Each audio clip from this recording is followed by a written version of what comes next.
थोड़ी सी हिम्मत जुटा लो, मन पक्का कर लो, एक मौका चंद्रशेखर आजाद को दो।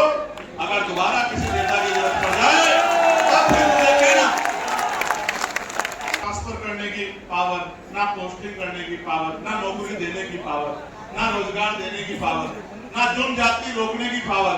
अभी मैं पार्लियामेंट में आवाज उठा सकता हूँ और आपके लिए धूप में, छांव में, गर्मी में, आंधी में, तूफान में, ऐसे छोड़ो साहब, मैं चैलेंज करके कहता हूँ मेरे खून का कतरा कतरा दे लो।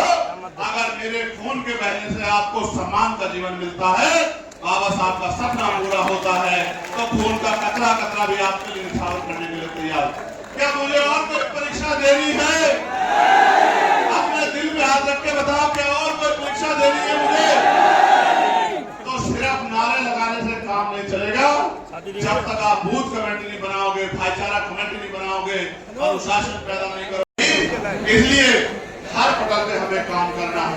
तो आगरा के मेरे साथियों, इस पूरे आगरा मंडल के साथियों जो आप यहाँ पहुंचे हैं और इतनी बड़ी संख्या में 92 में 92 में हमारी एक बड़ी नेता जो है वो इसी हॉल में आई थी, आगरा के लोग भी लेके आए थे।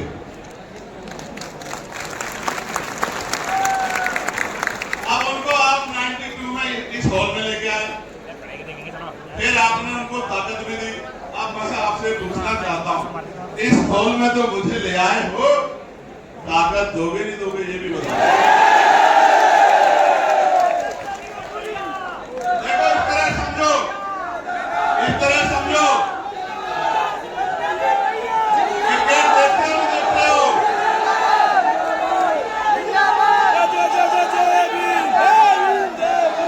क्रिकेट देखते हो नहीं देखते हो बताओ? तो पहले नाम होता था सचिन तेंदुलकर साहब, उनसे पहले सुनील गावस्कर साहब, फिर उनके बाद सौरव गांगुली साहब का, फिर उनके बाद सहवाग साहब का, फिर आया एक लंबे बालों वाला जिसने सारे पुरानों को भुला दिया और आज भी जिसका टंका बजता है, भले ही आज उसके पास कुछ ना हो। उसके बाद आए कोहली साहब, फिर आए सूर्य कुमार यादव साहब, और आजकल बहुत शुभमन गिल और पता नहीं क्या क्या बड़े बड़े नौजवान, और अभी एक और वो सूर्यवंशी आ गया और हमारा छोटा भाई रिंकू। और आप बताओ, जब तक आप मौका नहीं दोगे उसको ट्रेनिंग लेवल में नहीं लाओगे, 15 में बिठा के रखोगे, 20-21 में बिठा के रखोगे, उससे पानी पिलवाते रहोगे, बल्ले उठवाते रहोगे, तो आपको क्या पता लगेगा कि ये कैसी परफॉर्मेंस दे सकता है? अभी तो 1 ही साल हुआ है। याद रखना, इन 5 साल के पूरे होने से पहले आपकी जिंदगी में रोशनी लाने का इंतजाम हम सब लोग करेंगे। मेरी बात सुनिए, मैं आपको विश्वास दिला कहता हूं, जब तक हम लोग बाबा साहब के रास्ते पर नहीं चलेंगे, यानी कि शिक्षित नहीं बनेंगे, संगठित नहीं होंगे और संघर्ष नहीं करेंगे, तब तक कुछ भी बदलने वाला नहीं है। और मैं फिर आपसे कहता हूं, पार्टी के नेताओं से कहता हूं, भीम आर्मी के साथियों से कहता हूं, कार्यकर्ताओं से कहता हूं, मांगने से भीख मिलती है, अधिकार छीनने पड़ते हैं।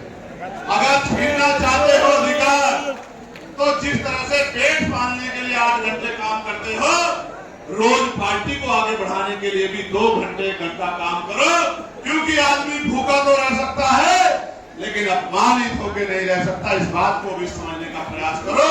हमारी आबादी बहुत है, हमारी आबादी बहुत है, 85% लोग हैं हम लोग, लेकिन 85% होते हुए भी जुल्म सह रहे हैं क्योंकि जागरूक नहीं है, एकजुट नहीं।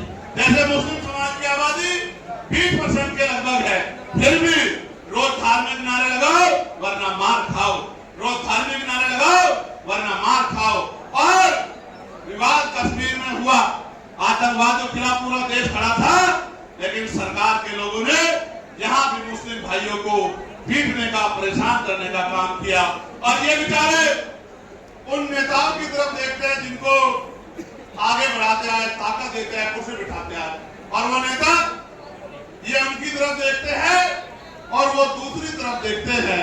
उनको पता है कि ये कहीं जाने वाले नहीं है, ये फिर से कभी हमारे पास ही आएंगे, तो इनके आवाज उठाने का कोई मतलब नहीं मानता।